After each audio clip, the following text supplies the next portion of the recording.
ನಮಸ್ಕಾರ ಸ್ನೇಹಿತರೆ, ನಾನು ಎ ಸೈಯದ್ ಈಜಿ ಕ್ಲಾಸಸ್ಗೆ ಸ್ವಾಗತ ಕೋರುತ್ತೇನೆ. ಇಂದು ದಿನಾಂಕ 4 ಅಕ್ಟೋಬರ್ 2020ರಂದು ಆದಂತಹ ಮೊದಲನೇ ಪೇಪರ್ ಅಂತಂದರೆ ಪೇಪರ್ 1ರಲ್ಲಿ ಇರುವಂತಹ ಸೆಕೆಂಡ್ ಲ್ಯಾಂಗ್ವೇಜ್ ಇಂಗ್ಲೀಷ್, ಇದ್ರ ಬಗ್ಗೆ ನಾವು ಇವತ್ತು ಡಿಸ್ಕಷನ್ ಮಾಡಲಿದ್ದೇವೆ. ಸೊ ಇದಕ್ಕೆ ಸಂಬಂಧಿಸಿದಂತಹ 30 ಕ್ವಶನ್ಸ್ಗಳಿವೆ. ಸೊ ಅವು 31ರಿಂದ 60 ಕ್ವಶನ್ಸ್ಗಳಿವೆ ಇಂಗ್ಲೀಷ್ಗೆ ಸಂಬಂಧಿಸಿದ್ದು. ಸೊ ಅವುಗಳನ್ನು ಸಂಪೂರ್ಣವಾಗಿ ಡಿಸ್ಕಷನ್ ಮಾಡಲಿದ್ದೇವೆ. ಸೊ ಮಿತ್ರರೇ, ನೀವು ಇದುವರೆಗೆ ನಮ್ಮ ಚಾನಲ್ವನ್ನು ಸಬ್ಸ್ಕ್ರೈಬ್ ಮಾಡದೇ ಇದ್ದರೆ ಸಬ್ಸ್ಕ್ರೈಬ್ ಬಟನ್ ಮೇಲೆ ಕ್ಲಿಕ್ ಮಾಡಿ, ಅದೇ ರೀತಿ ಬೆಲ್ ಐಕನ್ವನ್ನು ಸಹ ಕ್ಲಿಕ್ ಮಾಡಿ ಇದೇ ರೀತಿಯಾದಂತಹ ವಿಡಿಯೋಸ್ಗಳ ನೋಟಿಫಿಕೇಷನನ್ನು ಪಡೆಯಲು. ಹಾಗಾದರೆ ಬನ್ನಿ ಮಿತ್ರರೇ, ಆ 30 ಕ್ವಶನ್ಸ್ಗಳನ್ನು ಕೀ ಆನ್ಸರ್ಸ್ಗಳು ಯಾವ್ಯಾವ ಅನ್ನೋದನ್ನು ಡಿಸ್ಕಷನ್ ಮಾಡೋಣ. ಸೊ ಇಲ್ಲಿ ಮೊದಲನೇದಾಗಿ ಇಲ್ಲಿ ಪ್ಯಾರಾಗ್ರಾಫ್ ಇದೆ ಅಲೆಕ್ಸಾಂಡರ್ ಫ್ಲೇಮಿಂಗ್ ಬಗ್ಗೆ. ಸೊ ಬಹಳ ಈಸಿ ಆಗಿರ್ತಕ್ಕಂತಹ ಪ್ಯಾರಾಗ್ರಾಫ್. ಇದಕ್ಕೆ ಸಂಬಂಧಿಸಿದಂತಹ 31ನೇ ಕ್ವಶನ್ನು. ಸೊ ಇಲ್ಲಿ the noun form of introduce ಅಂತ ಹೇಳಿದೆ. ನೌನ್ ಫಾರ್ಮ್ ಆಫ್ ಇಂಟ್ರೊಡ್ಯೂಸ್ ಇದಕ್ಕೆ ಸರಿಯಾದಂತಹ ಉತ್ತರ ಆಪ್ಷನ್ 4 ಇಂಟ್ರೊಡಕ್ಷನ್ ಅಂಥೇಳಿ ಆಗುತ್ತದೆ. ಸೊ ಅದೇ ರೀತಿ 32ನೆಯ question, the noble man wanted to thank the farmer because. So noble man ಇರ್ತಕ್ಕಂಥವನು ಫಾರ್ಮರ್ಗೆ ಏಕೆ ಥ್ಯಾಂಕ್ಸ್ ಹೇಳಲಿಕ್ಕೆ ಬಯಸಿದ್ದ ಅಂತ ಹೇಳಿದೆ. ಸೊ ಇದಕ್ಕೆ ಸರಿಯಾದಂತಹ ಉತ್ತರ option 1 the farmer saved the Nobel man's son. So ಈ ಪ್ಯಾರಾಗ್ರಾಫನ್ನು ಓದಿದ ಮೇಲೆ ನಮಗೆ ಗೊತ್ತಾಗುತ್ತೆ ಸೊ ಏಕೆ ನೊಬೆಲ್ ಮ್ಯಾನ್ ಇದ್ದವನು ಫಾರ್ಮರ್ಗೆ ಥ್ಯಾಂಕ್ಸ್ ಹೇಳಲು ಬಯಸಿದ್ದಾನೆ ಅಂಥೇಳಿ. ಅದರ ಸಲುವಾಗಿ 32ನೇದಕ್ಕೆ ಸರಿಯಾದಂಥ ಉತ್ತರ ಆಪ್ಷನ್ 1. ಮುಂದಿನ ಪ್ರಶ್ನೆ 33ನೇ ಪ್ರಶ್ನೆ, the noble man finally expressed his gratitude to the farmer by. Gratitude ಅಂತಂದರೆ ಕೃತಜ್ಞೆ ಅಂತೇಳಿ ಹೇಳ್ತೀವಿ ನಾವು. ಕೃತಜ್ಞೆಯನ್ನು ನೊಬೆಲ್ ಮ್ಯಾನ್ ಇದ್ದವನು ಕೃತಜ್ಞೆಯನ್ನು ಫಾರ್ಮರ್ಗೆ ಯಾವ ರೀತಿ ಸಲ್ಲಿಸಿದ ಅಂಥೇಳಿದೆ. ಸೊ ಇದಕ್ಕೆ ಸರಿಯಾದಂಥ ಉತ್ತರ option 2 educating the farmer's son. Farmer's ಸನ್ಗೆ ಎಜುಕೇಟ್ ಮಾಡೋದ್ರ ಮುಖಾಂತರ ಕೃತಜ್ಞೆಯನ್ನು ಸಲ್ಲಿಸ್ತಾನೆ. ಸೊ ಅವನಿಗೆ ದುಡ್ಡನ್ನು ಕೊಡಲಿಕ್ಕೆ ಹೋಗ್ತಾನೆ, ಆದರೆ ಫಾರ್ಮರ್ ಇದ್ದವನು ತಗೊಳ್ಳೋದಿಲ್ಲ. ಆದ್ದರಿಂದ ಅವನ ಮಗನಿಗೆ ಎಜುಕೇಟ್ ಮಾಡೋದ್ರ ಮುಖಾಂತರ ಅವನಿಗೆ ಗ್ರ್ಯಾಟಿಟ್ಯೂಡ್ ಮಾಡ್ತಾನೆ.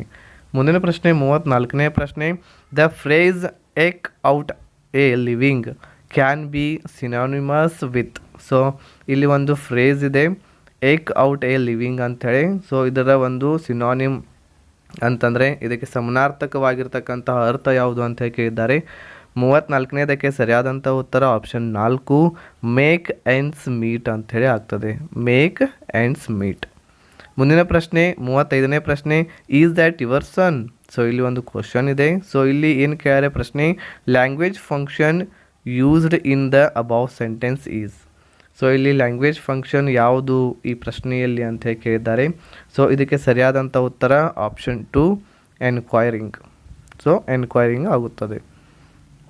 ಮುಂದಿನ ಪ್ರಶ್ನೆ, ಇಲ್ಲಿ ಡೈರೆಕ್ಷನ್ಸ್ಗಳಿವೆ. Question number 36 to question number 40ವರೆಗೆ. ಒಂದು ಲೂಸಿ ಅಂತ ಒಂದು ಪೋಯಮ್ ಇದೆ, ವಿಲಿಯಂ ವರ್ಡ್ಸ್ವರ್ತ್ ಅವರು ಬರೆದಿರ್ತಕ್ಕಂಥ ಪೋಯಮು. ಸೊ ಇಲ್ಲಿ ಲೂಸಿ ಅನ್ನುವಂತಹ ಒಬ್ಬ ಹುಡುಗಿ, ಅವಳು ಸಾವನ್ನಪ್ಪಿರ್ತಾಳೆ. ಸೊ ಅವಳ ಬಗ್ಗೆ ವಿಲಿಯಂ ವರ್ಡ್ಸ್ವರ್ತ್ ಅವರು ಈ ಒಂದು ಪೋಯಮನ್ನು ರಚನೆ ಮಾಡಿದ್ದಾರೆ. ಸೊ ಇದಕ್ಕೆ ಸಂಬಂಧಿಸಿದಂತಹ ಇಲ್ಲಿ ಮೊದಲನೇ ಪ್ರಶ್ನೆ 36ನೇ ಪ್ರಶ್ನೆ ಈ ರೀತಿ ಇದೆ, in the poem she refers to. ಅಂದರೆ ಈ ಪೋಯಮ್ದಲ್ಲಿ ಶಿ ಅಂತಂದರೆ ಯಾರು ಅಂತ ಕೇಳ್ಯಾರೆ. ಸೊ ಇದಕ್ಕೆ ಸರಿಯಾದಂಥ ಉತ್ತರ ಆಪ್ಷನ್ 2 ಲೂಸಿ. ಮುಂದಿನ ಪ್ರಶ್ನೆ 37ನೇ ಪ್ರಶ್ನೆ, a violet by a mossy stone half hidden from the eye ಅಂತ ಇದೆ. ಇಲ್ಲಿ ಫಿಗರ್ ಆಫ್ ಸ್ಪೀಚ್ ಯಾವುದು ಅಂತ ಕೇಳ್ಯಾರೆ. ಸೊ ಇದಕ್ಕೆ ಸರಿಯಾದಂಥ ಉತ್ತರ ಆಪ್ಷನ್ 4 ಆಪ್ಷನ್ 4 ಮೆಟಾಫರ್. ಮುಂದಿನ ಪ್ರಶ್ನೆ 38ನೇ ಪ್ರಶ್ನೆ, ಪದ್ಯದಲ್ಲಿ ಇರ್ತಕ್ಕಂತಹ ಪ್ರಾಸ ಪದಗಳನ್ನು ಕೇಳ್ಯಾರೆ. ಬಹಳ ಈಸಿ ಆಗಿರ್ತಕ್ಕಂಥದ್ದು, ಕೊನೆಯದಲ್ಲಿರುವಂತಹ ಪದಗಳು ಪ್ರಾಸ ಪದಗಳಾಗಿರುತ್ತವೆ. So rhyming words. ಸೊ ಇಲ್ಲಿ ಆಯ್ಗೆ ಸ್ಕಾಯ್ ಅಂತ ಹೇಳಿದೆ. ಅದೇ ರೀತಿ ವೇಸ್ಗೆ ಏನಾಗುತ್ತದೆ ಅಂತ ಕೇಳ್ಯಾರೆ. ಸೊ ಇದಕ್ಕೆ ಸರಿಯಾದಂಥ ಉತ್ತರ ಆಪ್ಷನ್ 3 ಫ್ರೈಸ್. 39ನೇ ಪ್ರಶ್ನೆ, choose the one true sentence about the poem. So ಇಲ್ಲಿ ಪೋಯಮ್ದಲ್ಲಿರುವಂಥ ಒಂದು ಟ್ರೂ ಸೆಂಟೆನ್ಸನ್ನು ಆಯ್ಕೆ ಮಾಡಿ ಅಂತ ಹೇಳ್ಯಾರೆ. ಸೊ ಇಲ್ಲಿ ಪೋಯಮನ್ನು ನಾವು ಸರಿಯಾಗಿ ಅರ್ಥ ಮಾಡ್ಕೊಂಡ ಮೇಲೇ ಇದಕ್ಕೆ ಆನ್ಸರ್ ಮಾಡಲಿಕ್ಕೆ ಬರುತ್ತದೆ. ಈ ಪೋಯಮ್ದಲ್ಲಿ ವಿಲಿಯಂ ವರ್ಡ್ಸ್ವರ್ತ್ ಅವರು ಲೂಸಿ ಬಗ್ಗೆ ಏನು ವಿವರಣೆಯನ್ನು ಮಾಡ್ಯಾರೆ. ಸೊ ಆ ಲೂಸಿ ಅನ್ನುವಂಥ ಹುಡುಗಿ ನ್ಯಾಚುರಲ್ ಲವರ್ಸ್ ಆಗಿರ್ತಾಳೆ, ಅಂತಂದರೆ ನಿಸರ್ಗ ಪ್ರೇಮಿ ಆಗಿರ್ತಕ್ಕಂಥ ಹುಡುಗಿ. ಸೊ ಆದ್ದರಿಂದ ಇಲ್ಲಿರ್ತಕ್ಕಂಥವುಗಳು ಆಲ್ಮೋಸ್ಟ್ ಆಲ್ ಇಲ್ಲಿ 1ನೇ ಆಪ್ಷನ್ನು ತಪ್ಪಿದೆ, ಆಮೇಲೆ 3 ತಪ್ಪಿದೆ, 4 ಸಹ ತಪ್ಪಿದೆ. ಅಂತಂದರೆ ಫೇಮಸ್ ಪರ್ಸನ್ ಅಂತೂ ಅಲ್ಲವೇ ಅಲ್ಲ, ಆಮೇಲೆ ಬ್ಯೂಸಿ ಸಿಟಿ ಒಳಗೆ ಇರುವಂತಹ ಹುಡುಗಿ ಅಲ್ಲ, ಅದೇ ರೀತಿ ವೆರಿ ಪಾಪ್ಯುಲರ್ ಹುಡುಗಿ ಅಂತೂ ಅಲ್ಲ. ಸೊ ಇಲ್ಲಿ ಆಪ್ಷನ್ 2 ಇದ್ದದ್ದು ಇದಕ್ಕೆ ಸರಿಯಾದಂಥದ್ದು. She lived beside a river ಅಂತ ಹೇಳಿದಕ್ಕೆ ಸರಿಯಾದಂಥ ಉತ್ತರ ಆಗುತ್ತದೆ. ಮುಂದಿನ ಪ್ರಶ್ನೆ 40ನೆಯ ಪ್ರಶ್ನೆ, the flower mentioned in the poem is. So ಇಲ್ಲಿ ಫ್ಲವರ್ ಯಾವುದು ಅಂತ ಹೇಳಿ ಕೇಳ್ಯಾರಿ, ಇದಕ್ಕೆ ಸರಿಯಾದಂಥ ಉತ್ತರ ಆಪ್ಷನ್ 2 ಮೋಸಿ. ಮುಂದಿನ ಪ್ರಶ್ನೆ, ದ ಫಾಲೋವಿಂಗ್, ಇಲ್ಲಿ ಒಂದು ಪಾಯ್ ಚಾರ್ಟ್ ಇದೆ, ಪಾಯ್ ಚಾರ್ಟ್ದಲ್ಲಿ ಇರ್ತಕ್ಕಂಥದ್ದು ಯಾವ ರೀತಿ ಗ್ಯಾಸ್ ಎಮಿಷನ್ ಆಗ್ತೈತಿ ಯಾವ್ಯಾವ ಸೆಕ್ಟರ್ದಿಂದ ಅಂತ ಹೇಳಿ ಕೇಳ್ಯಾರೆ. ಸೊ ಇಲ್ಲಿ ನಾವು ಪಾಯ್ ಚಾರ್ಟನ್ನು ನೋಡಿದಾಗ ಅದರ್ಸ್ದಿಂದ ಇತರೆಯಿಂದ 1% ಆಗ್ತದೆ, ಅದೇ ರೀತಿ ಕಮರ್ಷಿಯಲ್ 7, ರೆಸಿಡೆನ್ಷಿಯಲ್ 6% ಗ್ಯಾಸ್ ಎಮಿಷನ್ ಆಗ್ತದೆ ಗ್ಲೋಬಲ್ ವಾರ್ಮಿಂಗ್ ಆಗಲಿಕ್ಕೆ, ಅದೇ ರೀತಿ ಅಗ್ರಿಕಲ್ಚರ್ 7%, ಅದೇ ರೀತಿ ಇಂಡಸ್ಟ್ರಿ 19, ಎಲೆಕ್ಟ್ರಿಸಿಟಿ ಜನ್ರೇಷನ್ 33%, ಅದೇ ರೀತಿ ಟ್ರಾನ್ಸ್ಪೋರ್ಟ್ 27%. ಸೊ ಇದನ್ನು ನಾವು ಸರಿಯಾಗಿ ಅರ್ಥ ಮಾಡ್ಕೊಂಡ್ವಿ ಅಂತಂದ್ರೆ ಕ್ವಶನ್ಗಳು ಬಿಡಿಸ್ಲಿಕ್ಕೆ ಭಾಳ ಈಸಿ ಆಗ್ತವೆ. ಸೊ ಇದಕ್ಕೆ ಸಂಬಂಧಿಸಿದಂತಹ 41ನೇ ಪ್ರಶ್ನೆ, 2 sector which contribute equally in creating global warming are. ಅಂತಂದರೆ 2 ಯಾವ ಸೆಕ್ಟರ್ಗಳು ಈಕ್ವಲಿ ಆಗಿ ಗ್ಲೋಬಲ್ ವಾರ್ಮಿಂಗನ್ನು ಕಾಂಟ್ರಿಬ್ಯೂಟ್ ಮಾಡ್ತಾವೆ ಅಂತ ಕೇಳ್ಯಾರೆ. ಈಕ್ವಲ್ ಆಗಿರುವಂಥವು ಯಾವುವು ಅಂತ ಕೇಳ್ಯಾರೆ, ಇದಕ್ಕೆ ಸರಿಯಾದಂಥ ಉತ್ತರ option 2 commercial and agriculture. I think 7% ಇದೆ ಇವು ಎರಡಕ್ಕೂ. ಅದೇ ರೀತಿ 42ನೇ ಪ್ರಶ್ನೆ, maximum amount of gas emitting sector is. ಅಂದರೆ ಮ್ಯಾಕ್ಸಿಮಮ್ ಆಗಿ ಅಂತಂದ್ರೆ ಅತಿ ಹೆಚ್ಚು ಗ್ಯಾಸ್ ಎಮಿಟ್ ಮಾಡುವಂತಹ ಸೆಕ್ಟರ್ ಯಾವುದು ಅಂತ ಕೇಳ್ಯಾರೆ. ಸೊ ಇದಕ್ಕೆ ಸರಿಯಾದಂಥ ಉತ್ತರ option 3 electricity generation. Okay, electricity generation I think 33% ಇದೆ. ಸೊ ಇಲ್ಲಿ 33% ಅದಕ್ಕೆ ಸರಿಯಾದಂಥ ಉತ್ತರ ಎಲೆಕ್ಟ್ರಿಸಿಟಿ ಜನ್ರೇಷನ್. ನೆಕ್ಸ್ಟ್ ಮುಂದಿನ ಪ್ರಶ್ನೆ 43ನೆಯ ಪ್ರಶ್ನೆ, emission by transport and industry put together. ಅಂತಂದರೆ ಎಮಿಷನ್ ಟ್ರಾನ್ಸ್ಪೋರ್ಟ್ ಮತ್ತು ಇಂಡಸ್ಟ್ರಿಯಿಂದ ಎಮಿಷನ್ ಆಗುವಂತಹ ಗ್ಯಾಸ್ ಎರಡೂಗಳನ್ನು ಕೂಡಿಸಿದ್ರೆ ಎಷ್ಟಾಗುತ್ತದೆ ಅಂತ ಕೇಳ್ಯಾರೆ. ಸೊ ಇದಕ್ಕೆ ಸರಿಯಾದಂಥ ಉತ್ತರ ಆಪ್ಷನ್ 2 46% ಆಗುತ್ತದೆ. ಮುಂದಿನ ಪ್ರಶ್ನೆ 44ನೇ ಪ್ರಶ್ನೆ, the least harmful sector is. Least ಅಂತಂದರೆ ಅತಿ ಕಡಿಮೆಯಾಗಿ ಹಾರ್ಮ್ಫುಲ್ ಸೆಕ್ಟರ್ ಯಾವುದು ಅಂತ ಕೇಳಿದರೆ ಅತಿ ಕಡಿಮೆಯಾಗಿ ಎಮಿಟ್ ಮಾಡುವಂತಹ ಗ್ಯಾಸ್ ಸೆಕ್ಟರ್ ಯಾವುದು, ಅದಕ್ಕೆ ಅದರ್ಸ್ ಅಂತೇಳಿ ನಾವು ಹಾಕ್ಬೋದು. 4ನೇ ಆಪ್ಷನ್ ಇದಕ್ಕೆ ಸರಿಯಾದಂಥ ಉತ್ತರ. ಅದರ್ಸ್ಗೆ 1% ಅಂಥೇಳಿ ಕೊಟ್ಟಾರೆ. ಇದು ಲೀಸ್ಟ್ ಆಗಿರುವಂಥದ್ದು. ಲೀಸ್ಟ್ ಅಂತಂದರೆ ಅತಿ ಕಡಿಮೆ.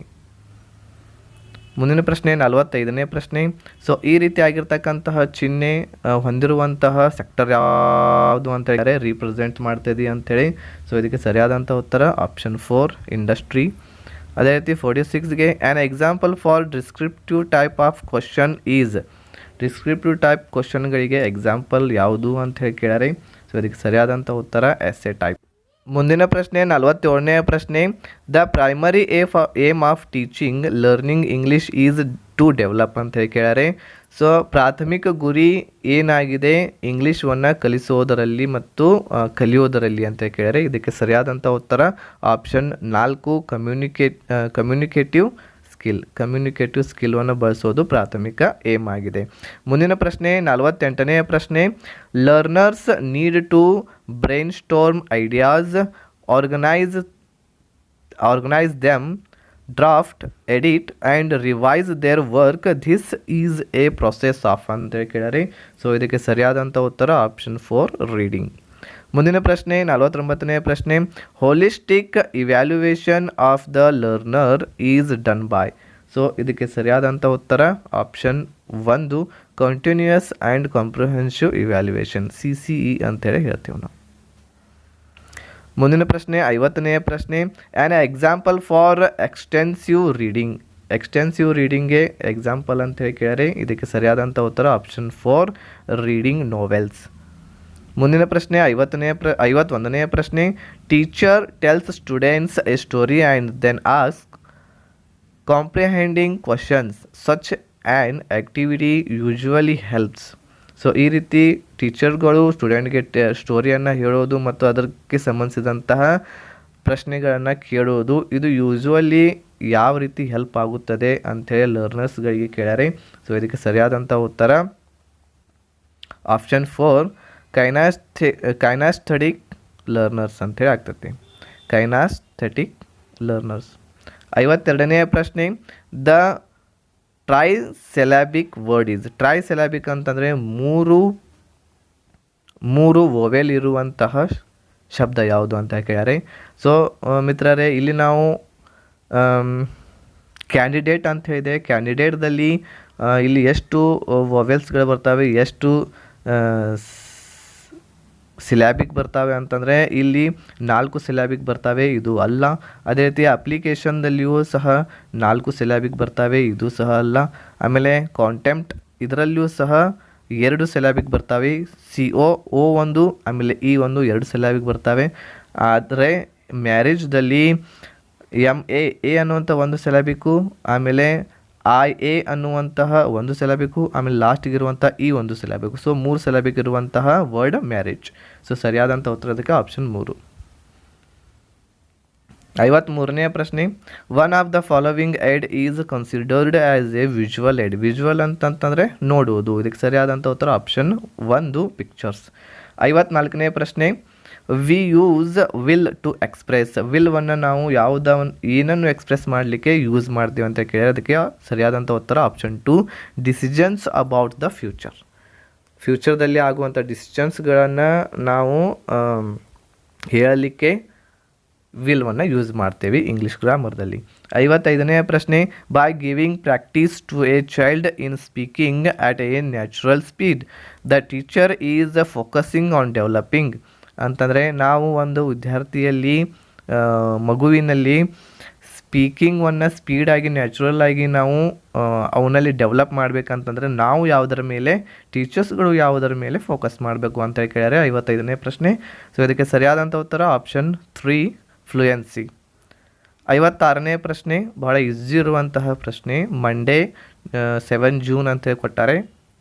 Today was the first day of my college. I left home at 9 o'clock, reached college at 9:45. Met my school buddy Rosie after so many years. Oh, what a day it was. So this is ಇದು ಏನು ಅಂತ ಕೇಳ್ಯಾರೆ. So simple ಆಗಿರ್ತಕ್ಕಂಥ ಇದಂತೂ message ಅಂತೂ ಅಲ್ಲ, letter ಅಂತೂ ಅಲ್ಲವೇ ಅಲ್ಲ, ಡೈಲಾಗು ಅಲ್ಲವೇ ಅಲ್ಲ. ಸೊ ಇದು ಒಂದು ಡೈರಿ. ಸೊ 56ಗೆ ಸರಿಯಾದಂಥ ಉತ್ತರ ಡೈರಿ.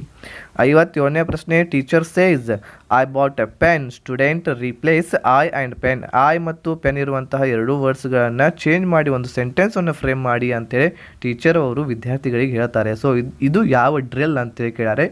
ಸೊ ಇದಕ್ಕೆ ಸರಿಯಾದಂಥ ಉತ್ತರ ಆಪ್ಷನ್ 1 ಸಬ್ಸ್ಟಿಟ್ಯೂಷನ್ ಡ್ರಿಲ್ ಅಂತೇಳಿ ಹೇಳ್ತೇವೆ ನಾವು ಇದಕ್ಕೆ. ಸೊ ಒಂದು ಸೆಂಟೆನ್ಸ್ದಲ್ಲಿ ಇರುವಂತಹ ವರ್ಡ್ಸ್ಗಳನ್ನು ನಾವು ಚೇಂಜ್ ಮಾಡಿ ಮತ್ತೆ ಅವುಗಳನ್ನು ಯೂಸ್ ಮಾಡಿ ಸೆಂಟೆನ್ಸನ್ನು ರಚನೆ ಮಾಡೋದಕ್ಕೆ ಸಬ್ಸ್ಟಿಟ್ಯೂಷನ್ ಡ್ರಿಲ್ ಅಂತ ಹೇಳ್ತೇವೆ. ಸೆಂಟೆನ್ಸ್ ಅಷ್ಟೇ ಅಲ್ಲ, ವರ್ಡ್ಸ್ದೊಳಗಿರುವಂತಹ ಲೆಟರ್ಸ್ಗಳನ್ನು ಸಹ ಚೇಂಜ್ ಮಾಡಿ ನಾವು ಹೊಸ ವರ್ಡನ್ನು ರೆಡಿ ಮಾಡೋದಕ್ಕೂ ಸಹ ಸಬ್ಸ್ಟಿಟ್ಯೂಷನ್ ಡ್ರಿಲ್ ಅಂತೇಳಿ ಹೇಳ್ತೇವೆ. ಮುಂದಿನ ಪ್ರಶ್ನೆ 58ನೇ ಪ್ರಶ್ನೆ, this is the characteristic of A constructivist class room ಅಂತ ಕೇಳ್ಯಾರೆ. ಕನ್ಸ್ಟ್ರಕ್ಟಿವಿಸ್ಟ್ ಕ್ಲಾಸ್ ರೂಮ್ ಇದರ ಒಂದು ಕ್ಯಾರೆಕ್ಟರಿಸ್ಟಿಕ್ಸ್ ಯಾವುದು ಅಂತ ಕೇಳ್ಯಾರೆ. ಸೊ ಇದಕ್ಕೆ ಸರಿಯಾದಂಥ ಉತ್ತರ option 2 learning is interaction. Learning is interaction building on what students already known. ಮುಂದಿನ ಪ್ರಶ್ನೆ 59ನೇ ಪ್ರಶ್ನೆ, the merit of the bilingual method of teaching English is.